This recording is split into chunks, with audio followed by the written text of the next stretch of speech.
श्री शिवाय नमस्तुभ्यम। हर हर महादेव। दोस्तों, आप सभी लोग जानते हैं कि 15 अक्टूबर 2024 यानी मंगलवार को पड़ रही है आश्विन महीने की प्रदोष तिथि। और दोस्तों, ये वो प्रदोष तिथि है जो आश्विन महीने में पड़ने वाली सबसे बड़ी तिथि है, क्योंकि यह मंगलवार को पड़ रही है, जो बहुत ही खास है। और दोस्तों, आप सभी लोग जानते हो मंगलवार प्रदोष का अगर सबसे बड़ा कोई उपाय तो वो 11 गेहूं के दाने वाला उपाय है। तो दोस्तों, इस प्रदोष के दिन आप लोगों को इस 11 गेहूं के दाने वाले उपाय को जरूर करना है। बहुत सारे लोग होंगे जिन लोगों ने इस उपाय को ना किया हो, मतलब पूरा साल निकल गया, उन्होंने किसी भी दिन इस 11 गेहूं के दाने वाले उपाय को ना किया हो। पर दोस्तों, आपके पास एक आखिरी मौका बचा हुआ है, जो कि 15 अक्टूबर के दिन है। तो इस दिन आप लोगों को इस वाले उपाय को जरूर कर लेना है, भले ही आपने साल भर इस उपाय को ना किया हो।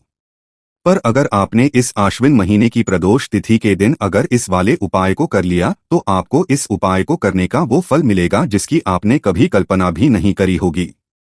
इसीलिए आप लोग इस वाले उपाय को एक बार जरूर कर लेना, ताकि आप लोगों के हाथ से यह मौका ना जा सके और आपको इस उपाय को करने का फल मिल सके।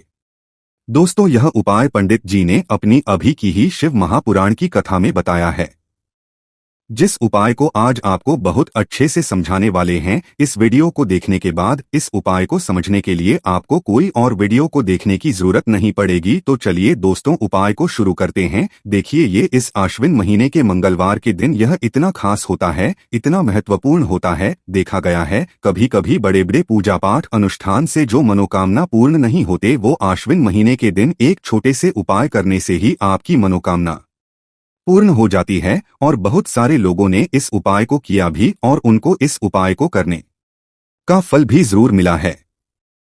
अगर आप लोग भी इस उपाय को करना चाहते हैं, तो आप इस उपाय को पहले अच्छे से समझ लेना, सुन लेना, उसके बाद करना। आपको इस उपाय का फल जरूर मिलेगा।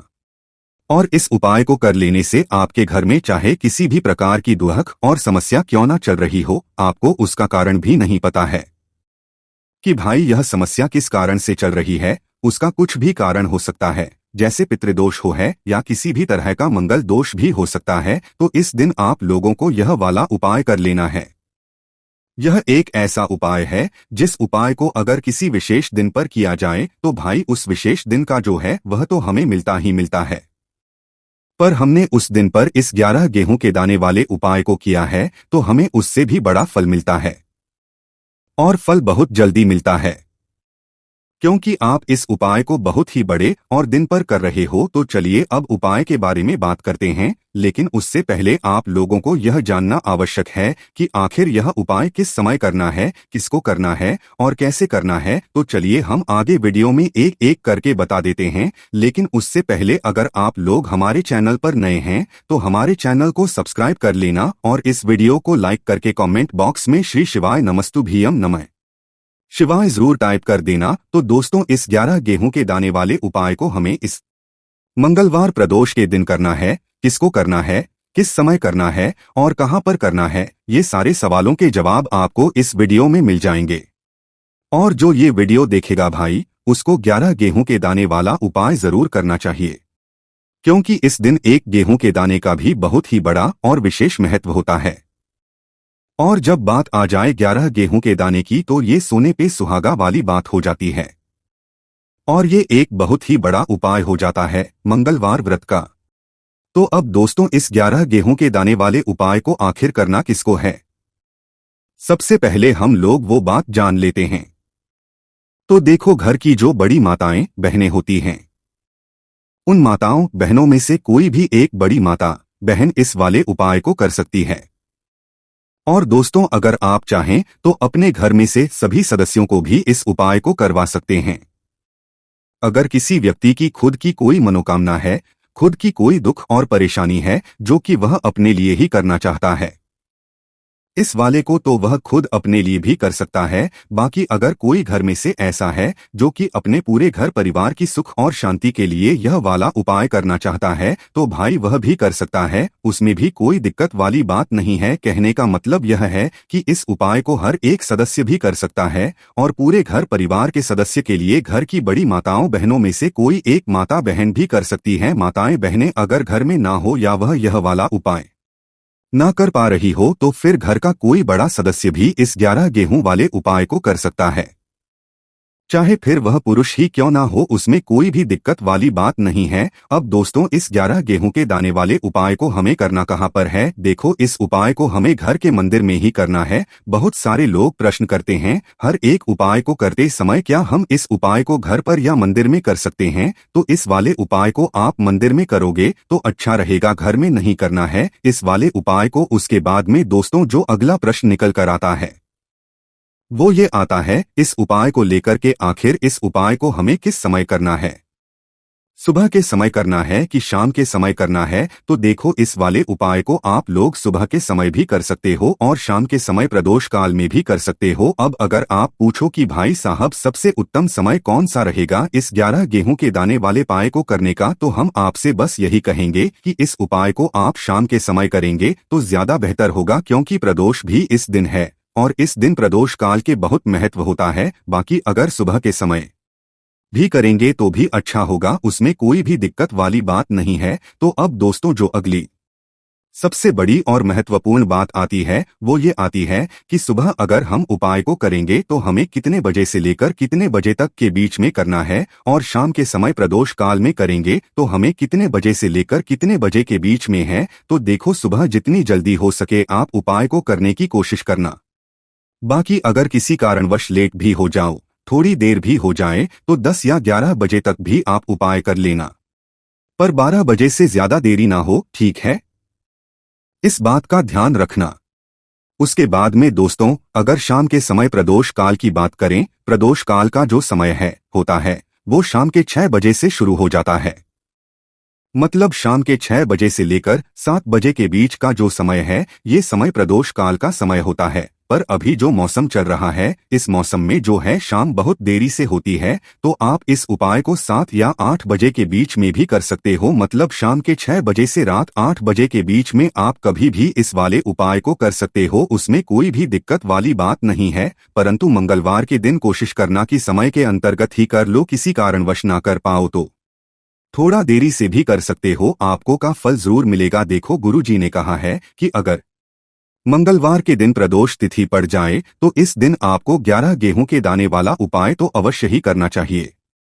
देखो, सबसे पहला उपाय, यदि आपके जीवन में कर्जा बहुत अधिक है, आपके जीवन में संकट बहुत अधिक रहते हैं, आपके ऊपर बहुत अधिक विपदा आ रही है, बार बार आपको अपने व्यापार में और अपने धन में हानि देखने को मिल रही है, यानी कि आपको प्रत्येक कार्य में हानि हो रही है, तो आपको ये उपाय करना चाहिए। देखिए, इस उपाय के लिए आपको 11 गेहूं के दाने आपको लेने हैं, ठीक है? 11 दाने लेने के बाद में आपको जरूरत होगी चावल के दानों की। 11 चावल के दाने और 11 गेहूं के दाने, और चावल के दाने खंडित नहीं होने चाहिए। अब आप कहोगे भैया गेहूं कहां से लेने हैं? देखो, आपको किसी भी किराना स्टोर पे गेहूं के दाने मिल जाएंगे, जाके ले लेना, ठीक है ना? 11 गेहूं 11 चावल के दाने लेने हैं। साथ ही साथ आपको एक तांबे का लोटा लेना है और उस तांबे के लोटे आपको जल भरना है। जल आपका खुद के घर का होना चाहिए, मंदिर का नहीं होगा। अब आप ये सब सामग्री लेकर पहुंच जाओगे महादेव के शिवलिंग के पास में शाम के टाइम पे प्रदोष काल में। देखो, जब आप ये उपाय कर रहे हो तो अपना फेस रखना उत्तर दिशा, नॉर्थ डायरेक्शन की तरफ। अब यहाँ पे जो मैं आपको क्रम बताने जा रहा हूँ ना, उस मेरे क्रम को बहुत ध्यान से सुनिए। महादेव को अगर कोई सबसे प्रिय है ना, तो उनकी सबसे छोटी पुत्री जिनका नाम है अशोक सुंदरी, जो आपके पास में चावल के 11 दाने हैं ना, उन चावल के 11 दानों को माता अशोक सुंदरी के स्थान पर आपको अपना नाम और गोत्र बोलते हुए समर्पित कर देने हैं, है ना? चावल के दानों को रखने के बाद में जो आपके पास में तांबे का लोटा है ना, उस तांबे के लोटे को कहीं पे भी हम जल नहीं चढ़ेंगे। सिर्फ और सिर्फ माता पार्वती का जो हस्तकमल आपको दिख रहा है, यहीं पे गोल गोल आपको समर्पित करना है, उसी को, और कहीं नहीं। ना तो माता अशोक सुंदरी के स्थान पर, ना तो शिवलिंग के ऊपर, सिर्फ आपको यहाँ पे गोल गोल जलाधारी पर आपको उस जल को समर्पित करना है। अब आपके पास में बचे हुए हैं 11 गेहूं के दाने और बचे हैं उन्हीं 11 गेहूं के दाने को आपको अपनी मनोकामना अपने विशेष कहते हुए महादेव के शिवलिंग के ऊपर अगर आप मंगलवार प्रदोष के दिन प्रदोष काल में समर्पित कर देते हैं तो आपकी मनोकामनाएं होंगी, जो भी विश होंगी महादेव पूरी जरूर करते हैं। अन्न को समर्पण करने से, उस खासकर गेहूं को समर्पण करने से हमारी इच्छाएं पूरी होती हैं। और अगर वो दिन प्रदोष का दिन हो तब तो इससे सुंदर संयोग कुछ भी नहीं हो सकता। आपकी इच्छाओं को पूरा करने के लिए बहुत स्पेशल, बहुत प्यारा सा उपाय आप सभी को जरूर करना है, ध्यान में रखिएगा। यह उपाय प्रदोष काल में करना है। देखो ने कहा है, भगवान शिव के शिवलिंग पर 33 कोटि देवी देवताओं का वास होता है। अगर हम शिवलिंग के सामने कुछ भी उपाय करते हैं तो हमारे सभी देवी देवता हमसे खुश हो जाते हैं। ये उपाय आपको अवश्य करना है। देखो, सुबह के टाइम नहीं कर सकते, ठीक है। अब बात करते हैं अगले उपाय की में। देखिए, यह उपाय आपके लिए सर्वश्रेष्ठ होने वाला है। देखिए, इस उपाय के लिए आपको मात्र 5 हरे मूंग के दाने आपको साबुत लेने हैं, खंडित नहीं होने। इस बात का ध्यान रखें। और इसी के साथ मैं आपको एक तांबे के पात्र के अंदर अपने घर से शुद्ध जल ले लेना है। अब दोस्तों, इन सभी सामग्रियों को लेकर के आपको सीधे पहुंच जाना है भगवान शिव के मंदिर में। देखिए, इस उपाय को भी आप सुबह भी कर सकते हैं और शाम के समय में भी कर सकते हैं। देखिए, भगवान शिव के मंदिर में पहुंचने के बाद आपके पास जो 5 हरे मूंग हैं, उनमें से पहला जो हरा मूंग है, आपको शिवलिंग जो नंदी महाराज होते हैं और उनका जो पैर उठा हुआ होता है, वहां पर आपको पहला हरा मूंग समर्पित कर देना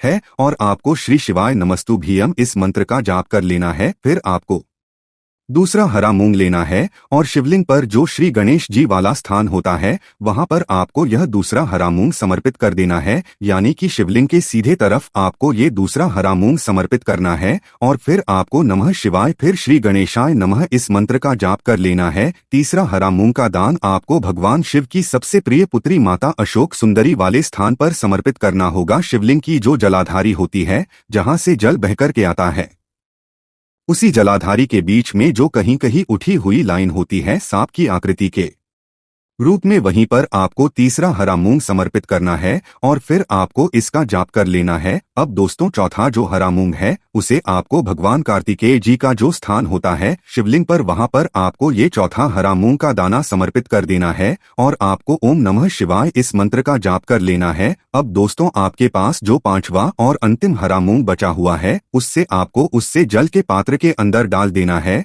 और इस हरे मूंग से युक्त जल से आपको भगवान शिव के शिवलिंग का कर देना है। जल आपको बिल्कुल धीरे धीरे समर्पित करते जाना है और लगातार आपको शिव महापुराण के मूल मंत्र श्री शिवाय नमस्तुभ्यम इस मंत्र का जाप करते रहना है। फिर आपको शिवलिंग के सामने बैठकर, यदि आप अपने बच्चों के लिए ये उपाय कर रहे हैं, यदि आप अपने बच्चों की बुद्धि, ज्ञान और विवेक के लिए उपाय कर रहे हैं, तो उसके लिए आपको प्रार्थना कर लेनी है। या फिर व्यापार में वृद्धि करने के लिए ये उपाय कर रहे हैं तो उसकी कामना हुए आपको प्रार्थना कर लेनी है। या फिर अपनी नौकरी के लिए कर रहे हैं, या फिर अपने इंटरव्यू के लिए, या फिर धन की प्राप्ति के लिए कर रहे हैं, जिस भी कामना के लिए आप उपाय कर रहे हैं, उसे परिपूर्ण करने के लिए आपको महादेव से प्रार्थना कर लेनी है और फिर आपको वापस अपने घर आ जाना है। पूज्य गुरु जी ने कहा है कि जो भी व्यक्ति इस उपाय को कर लेता है तो यकीन मानिए आपके जीवन की जो सारे संकट, कष्ट और बाधाएं ही वो सभी समाप्त होंगे। अब हम बात करते हैं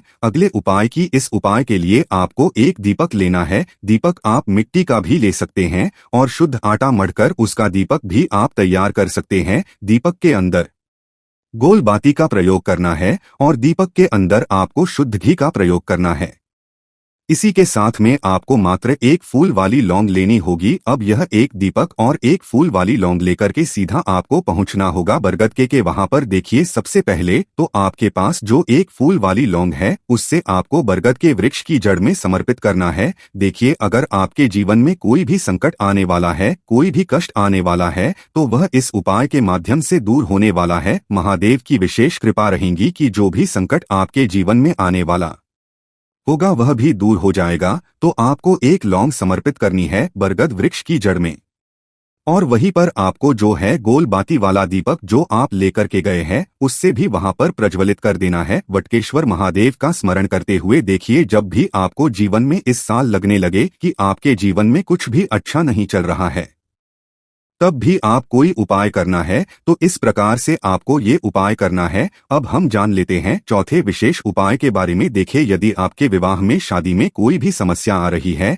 यदि आप जो कर्ज है वह दिन पर दिन बढ़ते ही जा रहा है, तो आपको यह चमत्कारी उपाय करना चाहिए। कोई भी समस्या अगर जीवन में है तो उसे दूर करने के लिए आप कोई उपाय करना चाहिए। मंगल दोष से जुड़ी हुई समस्या भी है तब भी आपको ये उपाय करना चाहिए। देखिए, इस उपाय के लिए आपको एक तांबे के पात्र के अंदर अपने घर से शुद्ध जल लेना है और इसी के साथ में आपको एक चुटकी लाल चंदन लेना होगा। अब आपको क्या करना है कि जो लाल चंदन आपने लिया है उसे आपको उससे जल के पात्र के अंदर डाल देना है और ये जल जो है आपको लाल चंदन से युक्त तैयार कर लेना है और ये लाल चंदन से युक्त जल आपको भगवान शिव के मंदिर में लेकर के पहुंचना है। लेकिन ये उपाय भी आप सुबह से लेकर के शाम तक कर सकते हैं। अब दोस्तों, ये जो लाल चंदन से युक्त जल है इससे आपको भगवान शिव के शिवलिंग पर धीरे धीरे अर्पित कर देना है और आपको लगातार श्री शिवाय नमस्तुभ्यम इस मंत्र का जाप करते रहना है। देखिए, यदि आपके जीवन में विवाह से जुड़ी समस्या चल रही है तो आपको मंगलेश्वर महादेव का स्मरण करना है और जीवन में अधिक कर्ज की समस्या है तो आपको आर्यन मुक्तेश्वर महादेव का स्मरण करना है। देखना, एक दिन आपकी सब तरह की समस्या जल्दी ही समाप्त हो जाएगी। तो इस प्रकार से आपको ये चौथा उपाय करना है। अब हम जान लेते हैं अंतिम और पांचवे के बारे में। देखिए, मंगलवार का दिन है और हनुमान जी भगवान शिव के रुद्र अवतार हैं तो ये उपाय और भी खास हो जाता है। तो ये जो उपाय है विशेषकर आपको हनुमान जी के वहां पर ही करना होगा। देखिए, जब भी आपको ऐसा लगने लगे कि आपके जीवन में जो कर्ज है वह समाप्त ही नहीं हो पा रहा है, दिन प्रतिदिन बढ़ते ही जा रहा है, कष्ट जो है वह दिन प्रतिदिन बढ़ते ही जा रहे हैं, कष्ट जो है वह समाप्त ही नहीं हो पा रही है, यानी कि जीवन में जब भी कोई आती है संकट आता है तो हमें संकट मोचन हनुमान जी के मंदिर में जाना चाहिए। लेकिन यह उपाय बहुत ही खास है। इस उपाय के लिए आपको एक चौमुख दीपक तैयार करना होगा। आपको एक दीपक लेना है, दीपक के अंदर 4 बातियां लगानी है। देखो, बाती के लिए आपको मूली वाला धागा आता है, कलावा का उसकी भी बना सकते हैं या फिर सफेद रुई की जो बत्तियां हैं उन्हें भी बना सकते हैं। अब आपको लेना है एक कटोरी सरसों का तेल और अब इस दीपक के अंदर या तो चमेली का तेल डालना है या फिर जो आपने एक कटोरी सरसों का तेल लिया है उसमें आपको सरसों का तेल डालना है और इसी के साथ में आपको मात्र एक फूल वाली लौंग भी लेनी है। देखिए, अब जो ये दीपक है और लौंग है इन दोनों का आपको हनुमान जी के मंदिर में लेकर के पहुंचना है। अब सबसे पहले तो ये जो चौमुखी दीपक है इसे आपको हनुमान जी के सामने प्रज्वलित करना है। दीपक को प्रज्वलित करने के बाद आपको वहीं पर एक बार हनुमान चालीसा का पाठ है या फिर आप आरन मोचक मंगल स्तोत्र का पाठ भी कर सकते हैं। अब आपके पास जो एक फूल वाली लोग है उनसे आपको अपने सीधे हाथ में रखना है। आपको प्रार्थना करनी है हनुमान जी से कि जीवन की जो भी संकट है विपदा है वो सभी आपकी कृपा से दूर हो और ये जो एक लौंग है इससे भी आपको उससे चौमुखी दीपक के अंदर डाल देनी है और अपनी मनोकामना बोल देना है। गुरु जी कहते हैं कि कुछ दिनों में ही आपकी सब मनोकामना पूरी जाएगी। तो इस प्रकार से ये सुंदर सा और सरल सा उपाय करना है। तो दोस्तों, इस मंगलवार के दिन आपको यह उपाय अवश्य ही करना चाहिए। और दोस्तों, आप सभी लोग जानते हो मंगलवार त्रयोदशी प्रदोष का अगर सबसे कोई बड़ा उपाय है तो वह 2 लौंग वाला उपाय है। तो दोस्तों, इस मंगलवार के दिन आप लोगों को इस 2 लौंग वाला उपाय को जरूर करना है। बहुत सारे लोग होंगे जिन लोगों ने इस उपाय को ना किया हो, मतलब पूरा साल निकल गया उन्होंने किसी भी दिन इस 2 लौंग वाला उपाय को ना किया हो। पर दोस्तों, आपके पास एक आखिरी मौका बचा हुआ है जो कि 15 अक्टूबर मंगलवार त्रयोदशी प्रदोष के दिन है। तो इस दिन आप लोगों को इस वाले उपाय को जरूर कर लेना है। भले ही आपने पूरे साल भर इस उपाय को ना किया हो, पर अगर आपने इस अश्विन महीने की मंगलवार त्रयोदशी प्रदोष के दिन अगर इस वाले उपाय को कर लिया तो आपको इस उपाय को करने का वह फल मिलेगा जिसकी आपने कभी कल्पना भी नहीं करी होगी। इसीलिए आप लोग इस वाले उपाय को एक बार जरूर कर लेना ताकि आप लोगों के हाथ से यह मौका ना जा सके और आपको इस उपाय को करने का फल मिल सके। दोस्तों, यह उपाय पंडित जी ने अपनी अभी की ही शिव महा की कथा में बताया है, जिस उपाय को आज हम आपको बहुत अच्छे से समझाने वाले हैं। इस वीडियो को देखने के बाद इस उपाय को समझने के लिए आपको कोई और वीडियो को देखने की जरूरत नहीं पड़ेगी। तो चलिए दोस्तों, उपाय को शुरू करते हैं। देखिए, यह इस अश्विन महीने के मंगलवार त्रयोदशी प्रदोष के दिन यह इतना खास होता है। इतना महत्वपूर्ण होता है, देखा गया है।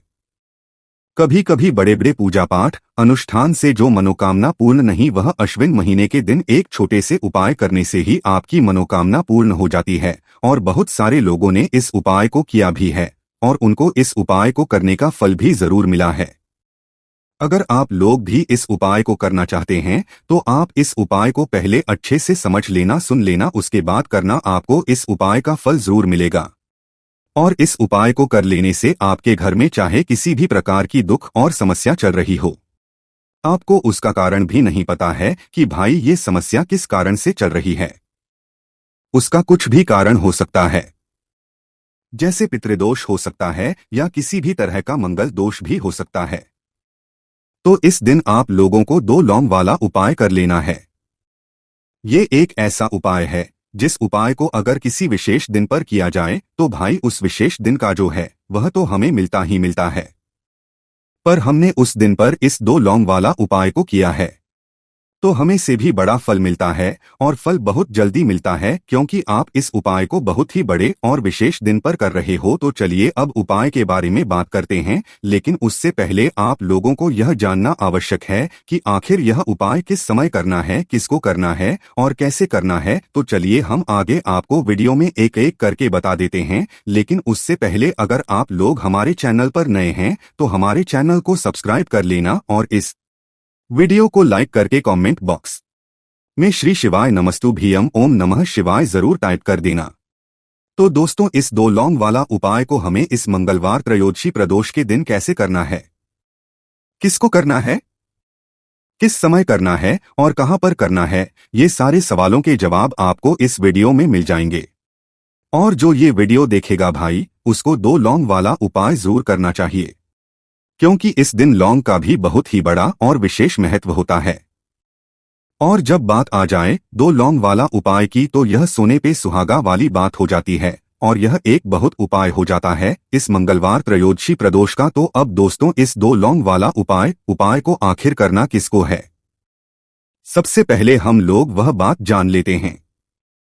तो देखो, घर की जो बड़ी माताएं बहनें होती हैं, उन माताओं बहनों में से कोई भी एक बड़ी माता बहन इस वाले उपाय को कर सकती है। और दोस्तों, अगर आप चाहे तो अपने घर में से सभी सदस्यों को भी इस उपाय को करवा सकते हैं। अगर किसी व्यक्ति की खुद की कोई मनोकामना है, खुद की कोई दुख और परेशानी है जो कि वह अपने लिए ही करना चाहता है इस वाले उपाय, तो वह खुद अपने लिए भी कर सकता है। बाकी अगर कोई घर में से ऐसा है जो कि अपने पूरे घर परिवार की सुख और शांति के लिए यह वाला उपाय करना चाहता है, तो भाई वह भी कर सकता है, उसमें भी कोई दिक्कत वाली बात नहीं है। कहने का मतलब यह है कि इस उपाय को हर एक सदस्य भी कर सकता है और पूरे घर परिवार के सदस्य के लिए घर की बड़ी माताओं बहनों में से कोई एक माता बहन भी कर सकती है। माताएं बहनें अगर घर में उपस्थित ना हो या वह वाला उपाय ना कर पा रही हो, तो फिर घर का कोई बड़ा सदस्य भी इस 2 लौंग वाला उपाय को कर सकता है, चाहे फिर वह पुरुष ही क्यों ना हो, उसमें कोई भी दिक्कत वाली बात नहीं है। उसके बाद में दोस्तों, जो अगला प्रश्न निकल कर आता है वह यह आता है इस उपाय को लेकर कि आखिर इस उपाय को हमें किस समय करना है, सुबह के समय करना है कि शाम के समय करना है। तो देखो, इस वाले उपाय को आप लोग सुबह के समय भी कर सकते हो और शाम के समय प्रदोष में भी कर सकते हो। अब अगर आप पूछो कि भाई साहब सबसे उत्तम समय कौन सा रहेगा इस 2 लौंग वाला उपाय को करने का, तो हम आपसे बस यही कहेंगे कि इस उपाय को आप सुबह के समय करेंगे तो ज्यादा बेहतर होगा। बाकी अगर शाम के समय भी करेंगे तो भी अच्छा होगा, उसमें कोई भी दिक्कत वाली बात नहीं है। तो अब दोस्तों, जो अगली सबसे बड़ी और महत्वपूर्ण बात आती है वह यह आती है कि सुबह अगर हम उपाय को करेंगे, हमें कितने बजे से ले कितने बजे तक के बीच में करना है, और शाम के समय प्रदोष काल में करेंगे तो हमें कितने बजे से लेकर कितने बजे के बीच में करना है। तो देखो, सुबह जितनी जल्दी हो सके आप उपाय को करने की कोशिश करना। बाकी अगर किसी कारणवश लेट भी हो जाओ, थोड़ी देर भी हो जाए, तो 10 या 11 बजे तक भी आप उपाय कर लेना, पर 12 बजे से ज्यादा देरी ना हो, ठीक है, इस बात का ध्यान रखना। उसके बाद में दोस्तों, अगर शाम के समय प्रदोष काल का जो समय है होता है वह शाम के 6 बजे से शुरू हो जाता है, मतलब शाम के 6 बजे से लेकर 7 बजे के बीच का जो समय होता है, यह समय प्रदोष काल का समय होता है। इस उपाय को 7 या 8 बजे के बीच में भी कर सकते हो, मतलब शाम के 6 बजे से रात 8 बजे के बीच में आप कभी भी इस वाले उपाय को कर सकते हो, उसमें कोई भी दिक्कत वाली बात नहीं है। परंतु 15 अक्टूबर मंगलवार त्रयोदशी प्रदोष कोशिश करना कि समय के अंतर्गत ही कर लो। किसी कारणवश ना कर पाओ तो थोड़ा देरी से भी कर सकते हो, आपको उपाय का फल जरूर मिलेगा। दोस्तों, मंगलवार का दिन कोई साधारण दिन नहीं होता है। मंगलवार का दिन होता है संकट मोचन हनुमान जी का, जो कि जीवन के सारे संकटों को दूर कर देते हैं। अब आपके जीवन में चाहे तो शत्रुओं का संकट है, शत्रुओं ने आपको परेशान कर रखा है, या फिर आपके जीवन में धन का संकट है, आपके पास नहीं आता है, या फिर आपके घर में नजर दोष है, कोई नेगेटिव एनर्जी है, ऐसा समझ लीजिए कि हर समस्या का हल आपको संकट मोचन हनुमान जी के पास ही मिलेगा। जिस तरह से संकट मोचन हनुमान जी ने भगवान राम के सारे दुखों को दूर कर दिया था, उसी तरह से आपके जीवन के कष्टों को भी अब वही दूर करेंगे। तो चलिए बात कर लेते हैं कौन सा उपाय है और किस तरह से आपको करना है। तो देखिए, बहुत बार क्या होता है कि हमारे घर में अचानक से घटनाएं घटने लगती है, अचानक से धन की कमी आने लगती है, घर में बहुत सारे हाथ से दुर्घटनाएं होने लगती है, घर में निर्धनता छाई रहती है, घर में कोई सफलता को प्राप्त नहीं कर पा रहा है ना, अचानक से व्यापार बिजनेस सब कुछ खराब हो रहा है। तो ऐसा होता क्यों है? जब आपके शत्रु आपके पीछे पड़े हो, कोशिश कर रहे हो कि आप अपने जीवन में आगे ना बढ़े, तो ऐसी समस्याएं बहुत जल्दी खड़ी हो जाती है। अब शत्रुओं से छुटकारा पाने के लिए 2 लौंग और 2 कपूर मंगलवार त्रयोदशी के दिन आपको जलाना है। आपको 2 लौंग लेनी है, एक भी लौंग टूटी हुई ना हो, खंडित ना हो, ठीक है ना? और साथ ही साथ 2 कपूर के टुकड़े लेने हैं। एक दीपक यहाँ पर आपको तैयार करना है। सरसों के तेल का, अगर चमेली का तेल है तो चमेली का ले लें, वरना आप सरसों के तेल से एक दीपक तैयार कर लेंगे। अब ये तीनों चीजें लेकर आपको मंगलवार की शाम के समय में अपने घर के मंदिर में बैठ जाना है। सबसे पहले दीपक जलाकर आपको हनुमान जी के सामने रख देना है। अब दीपक जलाने बाद आपको क्या करना है कि यहाँ पर एक बार आपको हनुमान चालीसा का पाठ करना है। और अगर आप हनुमान चालीसा का पाठ नहीं कर पा रहे हैं तो आप फोन में भी उसको बजा सकते हैं। अगर इतना भी नहीं कर पा रहे हैं तो आप भगवान रामा का यहाँ पर नाम लेंगे, ठीक है ना? भगवान राम का नाम कितनी बार लेना है? आपको पूरे 108 बार जय सीताराम जय सीताराम जय सीताराम 108 बार आपको बोलना है। और इतना करने के बाद आपको 2 लौंग और 2 कपूर आपने लिए हैं, इसे अपने घर के मंदिर में हनुमान जी के सामने जला देना है। अब जलाने के बाद आपको कहना है कि हे संकट मोचन हनुमान, जो भी मेरे व्यक्ति मेरे जीवन में मेरे गुप्त शत्रु बने हुए हैं या जो मेरा बुरा चाहते हैं, उन सभी से मुझे छुटकारा दिला दो। मेरे जीवन के सारे जितने भी शत्रु हैं उन्हें शांत कर दो, और उनके कुछ भी करने से मेरा कुछ ना बिगड़े। मैं अपने जीवन में हमेशा आगे जाऊं, सफलता प्राप्त, और हमेशा मैं सुरक्षित रहूं। मेरे घर परिवार की रक्षा करना। इतना करने के बाद आपको क्या करना है कि वहीं पर थोड़ी देर बैठना है संकट मोचन हनुमान जी के सामने, और अपने जीवन के सारे दुखों को, सारे कष्टों को कह देना है। इसके बाद आपको क्या करना है, जो राख होगी, लौंग और कपूर आपने जलाया है, उस राख का तिलक आपको अपने मस्तक, अपने माथे पर लगाना है। बाकी बची हुई राख को आप जल के अंदर डालेंगे और मुख्य द्वार पर अपने डाल देंगे। इस उपाय को जो कर लेता है, शत्रुओं से उसे हमेशा के लिए छुटकारा मिल जाता है, और कोई भी शत्रु, ऐसा समझ लीजिए, आपका कुछ बिगाड़ नहीं पाता है। कोशिश आपका शत्रु चाहे कितनी भी कर ले आपके लिए, चाहे लोग कितनी भी नजर दोष लगाए, घर में वास्तु दोष है, कुछ भी ऐसा है, हर प्रकार के आपके जीवन का दुख और दर्द इस उपाय से दूर हो जाता है। क्योंकि यहाँ पर संकट मोचन हनुमान जी की कृपा और उनका आशीर्वाद आपको सीधे सीधे मिल जाता है। तो पहले उपाय की बात कर ली, अब बात कर लेते हैं दूसरे उपाय की। अच्छा, दूसरा उपाय जो अब आपको बताने जा रहे हैं, इस उपाय को करने से आपकी मनोकामना पूरी होगी है ना। बहुत सारे लोग हैं जिनकी मनोकामना अधूरी है, पूरी नहीं होती है। जो लोग चाहते हैं कि हमारी विश, हमारी इच्छा, हमारी मनोकामना पूरी हो जाए, उन्हें 15 अक्टूबर मंगलवार त्रयोदशी प्रदोष के दिन यह दूसरा उपाय करना है। तो देखिए, यहाँ पर आपको लाल रंग का एक फूल लेना है। अब यहाँ पर आप गुलाब का फूल सकते हैं, कोई और फूल जिसका रंग लाल हो वह भी आप ले सकते हैं, ठीक है ना? एक लाल फूल लेंगे, इसी के साथ आपको थोड़ा सा गुड़ लेना है और एक दीपक लेना है, सरसों के तेल का दीपक लेंगे। अब ये तीनों चीजें लेकर आपको जाना है संकट मोचन हनुमान जी के मंदिर में। अब देखिए, जब वहां पहुंच जाएंगे आप, तब सबसे पहले आपको दीपक जलाना है और जो आप गुड़ लेकर के गए हैं उस गुड़ का भोग आपको संकट मोचन हनुमान जी को लगाना है और जो लाल फूल लेकर के गए हैं उसे आपको अपने सीधे हाथ में रखना है, सीधे हाथ में पकड़ना है और भगवान राम का नाम 108 बार लेना है। जय सीताराम, जय सीताराम, जय सीताराम 108 बार आपको बोलना है। और फिर आपको यहाँ पर भगवान राम से कहना है कि हे भगवान राम, मेरी यह मनोकामना है, मेरी यह इच्छा है। आप अगर संकट मोचन हनुमान जी से कहेंगे तो आपकी बात वो कभी नहीं टालते है, मेरी यह मनोकामना जरूर पूरी हो जाएगी। ये बिल्कुल सत्य है कि संकट मोचन हनुमान जी सबसे जल्दी बात किसी की सुनते हैं तो वो भगवान राम ही है ना। तो जब आप भगवान राम से कहते हैं और भगवान राम जब आपकी मनोकामना संकट मोचन हनुमान जी से कह देते हैं तो आपकी इच्छा, आपकी विश चाहे कितनी भी बड़ी क्यों ना हो, कितनी भी अधूरी क्यों ना हो, लंबे समय से वह भी पूरी हो जाती है। इसके बाद अपनी मनोकामना कह देना और फिर देखना आपकी मनोकामना कितनी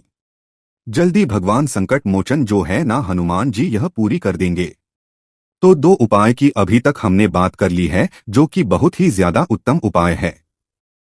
अब बात कर लेते हैं अपने तीसरे उपाय की। तीसरा उपाय जो आपको बताने जा रहे हैं यह है नजर दोष को दूर करने के लिए। बहुत बार ऐसा होता है कि किसी व्यक्ति की नजर लग जाती है, घर में कहीं ना कहीं वास्तु दोष उत्पन्न हो जाता है। जब घर में ऐसी चीजें होने लगती हैं तो फिर पूजा पाठ लें, हम कितने भी उपाय कर लें, हमारी पूजा पाठ सफल नहीं होती है। घर में नजर दोष के चलते व्यक्ति जीवन में नीचे गिरता चला जाता है, असफलता जो है उसे घेर लेती है, पैसे की कमी घर में होने लगती है, कर्जे की समस्याएं बढ़ने लगती हैं। अब आपके जीवन में भी अगर कर्जे की समस्याएं बढ़ रही हैं, आप लगातार जीवन में पीछे की तरफ जा रहे हैं, आगे नहीं जा पा रहे, सफलता नहीं मिल रही है, तो आपको नजर दोष को पहले दूर करना है। आपको 5 लौंग लेनी है। और घर में जो भी व्यक्ति बहुत असफल है, जिसे असफलता मिल रही है, पैसा नहीं मिल रहा है, जो बीमार रहता है, जो व्यक्ति आपके घर में बहुत चिड़चिड़ा है या कोई क्लेश कर रहा है, उसके ऊपर 5 लौंग आपको 7 बार उतारने हैं। 5 लौंग 7 बार उसके ऊपर से उतारने हैं। और फिर ये 5 लौंग आपको एक कपूर रखकर अपने घर में किसी भी जगह पर इसे जला देना है। आप अपने घर की छत पर जला सकते हैं, ये में कहीं भी इसे आप जला दें। जैसे ही इस उपाय को आप करते हैं, कितनी भी बड़ी नजर दोष घर में आपके किसी भी व्यक्ति को क्यों ना लगी हो है, ना चाहे उसके पैसे को लग गई है, उसकी सफलता को लग गई है, बड़ी से बड़ी नजर दोष भी इस उपाय को करने से दूर हो जाती है। देखिए, लौंग जो होती है ना, ये सकारात्मक ऊर्जा इसके अंदर बहुत ज्यादा होती है। दूसरी चीज की लौंग, जब भी आप लौंग का कोई उपाय करते हैं यह बहुत जल्दी सफल होते हैं। लौंग शक्ति का भी स्वरूप होती है। लौंग के उपाय बहुत जल्दी चमत्कारी होते हैं और अपना असर तुरंत दिखाते हैं। तो जैसे ही इस उपाय को पहली बार ही करेंगे, पहली बार में ही आपको इसका रिजल्ट दिख जाएगा, चमत्कार दिख जाएगा। तो बहुत ही उत्तम उपाय है। जैसे ही नजर दोष आपके घर से दूर होगी ना, आपके घर में धन भी आना शुरू हो जाएगा और पैसा रुकना भी शुरू हो जाएगा। तो आज की वीडियो में 15 अक्टूबर मंगलवार त्रयोदशी प्रदोष के बहुत ही सरल, बहुत ही उत्तम उपाय आपको पता है। साथ ही साथ शत्रु से अगर मुक्ति पानी है तो पहले वाला उपाय आप जरूर करें, जिसमें 2 लौंग और 2 कपूर आपको जलाने हैं। शत्रु आपके जो है ना वो बिल्कुल घुटने टेक देंगे और आपका कुछ बिगाड़ नहीं पाएंगे।